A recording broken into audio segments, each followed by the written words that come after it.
महाराज की जय जय भवानी जय शिवाजी. तर बघा मित्रांनो, आज आपण रायगड किल्ल्यावरती आलो. ही सर्वात अति महत्वाची जागा आहे.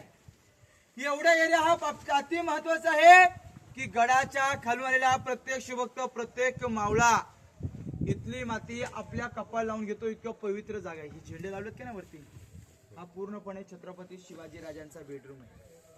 आपल्या छत्रपती शिवाजी राजांचा शिवनेरी किल्ल्यावरती जन्म झाला. 19 फेब्रुवारी 1630 मध्ये महाराजांचा जन्म झाला.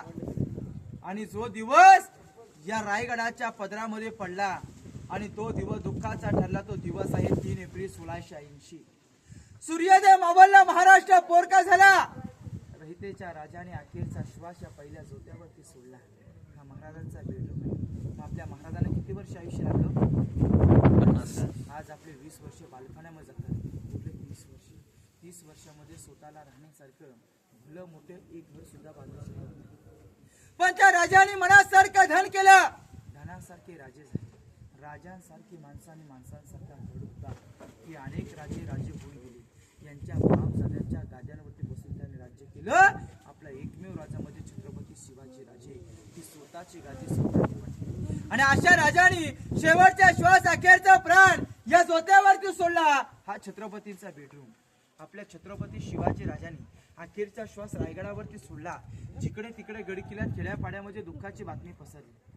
पण औरंगजेबाचा सरदार साकीत मुस्तलिक खान पर्यंत महाराजांच्या निधनाची बातमी समजली. आणि या साकीत मुस्तलिक खान महाराजांच्या निधनाची बातमी घेऊन तो औरंगजेबाकडे जातो. त्याला काय वाटलं असेल, ही बातमी जर औरंगजेबाला आपल्याकडनं समजली तर आनंद होईल, तो आपल्याला एक पदवी देईल. ही बातमी औरंगजेबाच्या कानावरती पडली आणि तो औरंगजेब त्याच्या सिंहासनावरती बसला होता. आणि सिंहासनावरून खाली उतरताना काय बोलतोय, अरे शिवा जैसा दुश्मन अभी मिलेगा. सिंहासनावरून खाली उतरतो, सवनीवरती खुदाच्या दिशेने हात करतोय की ये मेरा अल्लाह तेरे जन्नत के दरवाजे खुले आम रखना. अरे माँ बहनों की इज्जत करने वाला एक शेर सिवा तेरे पास है. म्हणजे शत्रू म्हणून सुद्धा ज्याला अभिमान आहे, अशा राजाने शेवटचा श्वास आणि अखेरचा प्राण रायगडाच्या मातीमध्ये सोडलाय. हा त्यांचा हे बेडरूम. महाराजांच्या नंतर त्यांचे पुत्र धर्मवीर छत्रपती संभाजी महाराज, ज्याने आपला हिंदू धर्म टिकवलं की नाही. या राजाने इथे 9 वर्ष वास्तव्य केले. मग या राजाने इथे 9 वर्ष वास्तव्य केलं. मग ह्याचा इतिहास कुठे आहे? हा इतिहास घडवला मराठ्याने, लिहिला ब्राह्मणाने. संभाजी राजांच्या विरोधात खूप लोक होते. संभाजी महाराजांचा इतिहास रायगडावरती दाखवला नाही. पण संभाजी महाराजांचा इतिहास आपण 2 वर्ष ऐकला की अंगावरती काटा उभा राहतो. संभाजी राजाने त्या औरंगजेबाने कैद केलं 42 दिवस. काय कशासाठी?